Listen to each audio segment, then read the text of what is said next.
بسم اللہ الرحمن الرحیم۔ السلام علیکم۔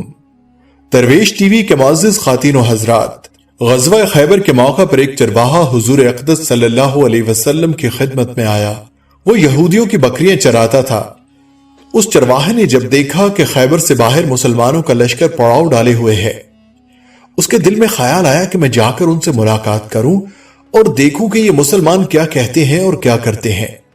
چنانچہ بکریاں چراتا ہوا مسلمانوں کے لشکر میں پہنچا اور ان سے پوچھا کہ تمہارے سردار کہاں ہیں؟ صحابہ کرام رضوان اللہ علیہ مجمعین نے بتایا کہ ہمارے سردار حضور صلی اللہ علیہ وسلم اس خیمے کے اندر ہیں۔ پہلے تو چرواہے کو ان کی باتوں پر یقین ہی نہیں آیا۔ اس نے سوچا کہ اتنے بڑے سردار ایک معمولی سے خیمے کے اندر کیسے بیٹھ سکتے ہیں۔ اس کے ذہن میں یہ تھا کہ جب آپ اتنے بڑے بادشاہ ہیں تو بہت ہی شان و شوکت اور ٹھاٹھ باٹھ کے ساتھ رہتے ہوں گے، لیکن وہاں تو کھجور کے پتوں کی چٹائی سے بنا ہوا خیمہ تھا۔ خیر، وہ اس خیمے کے اندر آپ صلی اللہ علیہ وسلم سے ملاقات کے لیے داخل ہوا اور آپ صلی اللہ علیہ وسلم سے ملاقات کی اور پوچھا کہ آپ کیا پیغام لے کر آئے ہیں اور کس بات کی دعوت دیتے ہیں۔ حضور اقدس صلی اللہ علیہ وسلم نے اس کے سامنے اسلام اور ایمان کی دعوت رکھی اور اسلام کا پیغام دیا۔ اس نے پوچھا کہ اگر میں اسلام کی دعوت قبول کر لوں تو میرا کیا انجام ہوگا اور کیا رتبہ ہوگا؟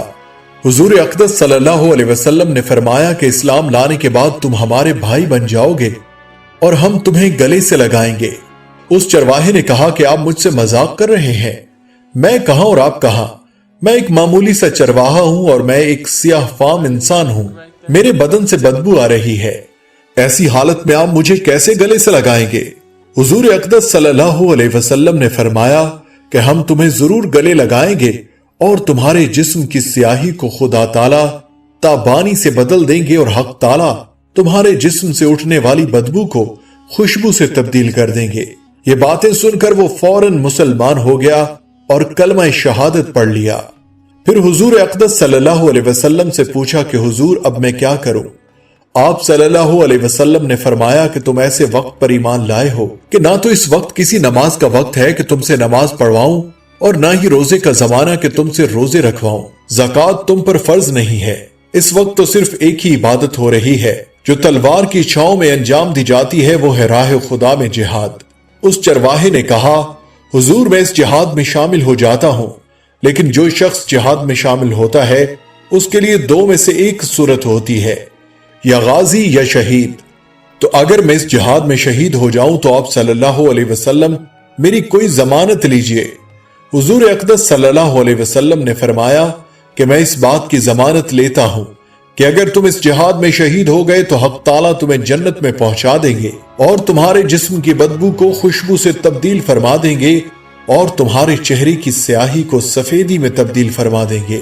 چونکہ وہ چرواہا یہودیوں کی بکریاں چراتا ہوا وہاں پہنچا تھا، اس لیے حضور اقدس صلی اللہ علیہ وسلم نے فرمایا، تم یہودیوں کی بکریاں لے کر آئے ہو، ان کو جا کر واپس کرو، اس لیے کہ یہ بکریاں تمہارے پاس امانت ہیں۔ اس سے اندازہ لگائیں کہ جن لوگوں کے ساتھ جنگ ہو رہی ہے، جن کا محاصرہ کیا ہوا ہے، ان کا مال غنیمت ہے، لیکن چونکہ وہ چرواہا بکریاں معاہدے پر لے کر آیا تھا، اس لیے آپ صلی اللہ علیہ وسلم نے حکم دیا کہ پہلے وہ بکریاں واپس کر کے آئے، پھر آ کر جہاد میں شامل ہونا۔ چنانچہ اس چرواہے نے جا کر بکریاں واپس کی اور واپس آ کر جہاد میں شامل ہوا اور شہید ہو گیا۔ جب جنگ ختم ہو گئی تو حضور اقدس صلی اللہ علیہ وسلم لشکر کا جائزہ لینے لگے۔ ایک جگہ آپ صلی اللہ علیہ وسلم نے دیکھا کہ صحابہ کرام رضوان اللہ علیہ مجمعین کا مجمع اکٹھا ہے۔ آپ صلی اللہ علیہ وسلم قریب پہنچے تو ان سے پوچھا کہ کیا بات ہے؟ صحابہ کرام نے فرمایا، جو لوگ جنگ میں شہید ہو گئے ہیں ان میں سے ایک آدمی ایسا بھی ہے کہ جس کو ہم میں سے کوئی نہیں پہچانتا۔ آپ صلی اللہ علیہ وسلم نے فرمایا کہ مجھے دکھاؤ۔ جب آپ صلی اللہ علیہ وسلم نے دیکھا تو فرمایا کہ تم اس شخص کو نہیں پہچانتے، مگر میں اس شخص کو پہچانتا ہوں۔ یہ چرواہا ہے اور یہ وہ عجیب و غریب بندہ ہے جس نے خدا کی راہ میں ایک بھی سجدہ نہیں کیا، اور میں اس بات کی گواہی دیتا ہوں کہ حق تعالیٰ نے سیدھا اس کو جنت الفردوس میں پہنچا دیا ہے، اور میری آنکھیں دیکھ رہی ہیں کہ ملائکہ اس کو غسل دے رہے ہیں اور اس کی سیاہی سفیدی میں تبدیل ہو گئی ہے اور اس کی بدبو خوشبو سے تبدیل ہو گئی ہے۔ معزز خواتین و حضرات، اندازہ کیجئے، دیکھیے، اگر کچھ عرصہ پہلے اس چرواہے کی موت آ جاتی تو سیدھا جہنم میں چلا جاتا۔ اب اس حالت میں موت آئی کہ ایمان لا چکا ہے اور سرکار دو عالم صلی اللہ علیہ وسلم کا غلام بن چکا ہے، تو اب حق تعالیٰ نے اتنا بڑا انقلاب پیدا فرما دیا۔ اس لیے فرمایا اعتبار خاتمے کا ہے۔ اس لیے بڑے بڑے لوگ لرزتے رہے اور یہ دعا کرتے رہے کہ خدایا ایمان پر خاتمہ عطا فرمائیے۔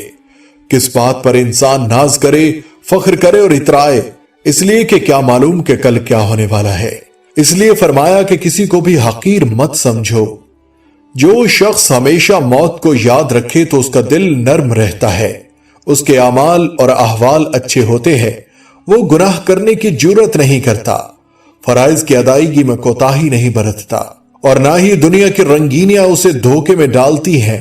وہ ہمیشہ اپنے پروردگار سے ملنے کا شوق رکھتا ہے اور جنت میں جانے کا سوچتا رہتا ہے۔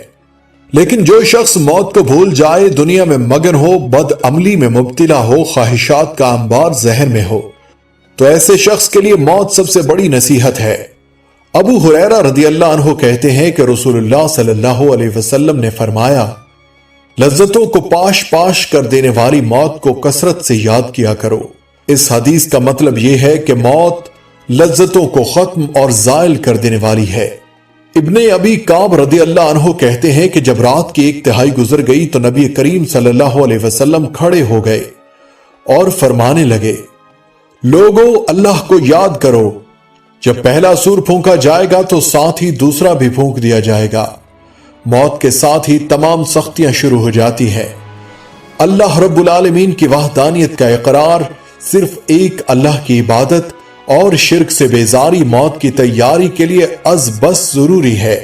انس رضی اللہ تعالیٰ عنہ کہتے ہیں کہ میں نے رسول اللہ صلی اللہ علیہ وسلم کو فرماتے ہوئے سنا کہ اللہ تعالیٰ فرماتا ہے، ابن آدم اگر تو مجھے زمین بھر گناہوں کے ساتھ ملے لیکن تم نے میرے ساتھ کسی کو شریک نہ کیا ہو تو میں تمہیں اتنی ہی مقدار میں مغفرت دے دوں گا۔ موت کی تیاریوں کے لیے مخلوق کے حقوق ادا کریں، انہیں پامال مت کریں یا ان کی ادائیگی میں ٹال مٹول سے کام مت لیں، کیونکہ شرک کے علاوہ کوئی بھی حقوق اللہ سے متعلق گناہ ہو تو اسے اللہ تعالیٰ معاف فرما دے گا، لیکن مخلوق کے حقوق اللہ تعالیٰ معاف نہیں فرمائے گا بلکہ ظالم سے مظلوم کا حق لے کر دے گا۔ موت کی تیاری کے لیے وصیت لکھ کر رکھیں اور اس میں کسی قسم کی غلطی مت کریں۔ موت کی تیاری کچھ اس انداز سے ہو کہ کسی بھی وقت موت کے لیے انسان تیار رہے۔ حقیقی سعادت مندی اور سب سے بڑی کامیابی یہ ہے کہ انسان کا خاتمہ بالخیر ہو۔ حدیث میں ہے کہ اعمال کا دار و مدار ان کے خاتمے پر ہوتا ہے۔ معاذ رضی اللہ عنہ کہتے ہیں کہ رسول اللہ صلی اللہ علیہ وسلم نے فرمایا، جس شخص کی آخری بات لا الہ الا اللہ ہوئی تو وہ جنت میں داخل ہوگا۔ دعا ہے کہ اللہ تعالی ہمیں موت کی تیاری کرنے اور ہر وقت خاتمہ کی فکر کرنے کی توفیق عطا فرمائے۔ آمین ثم آمین۔ السلام علیکم ورحمۃ اللہ وبرکاتہ۔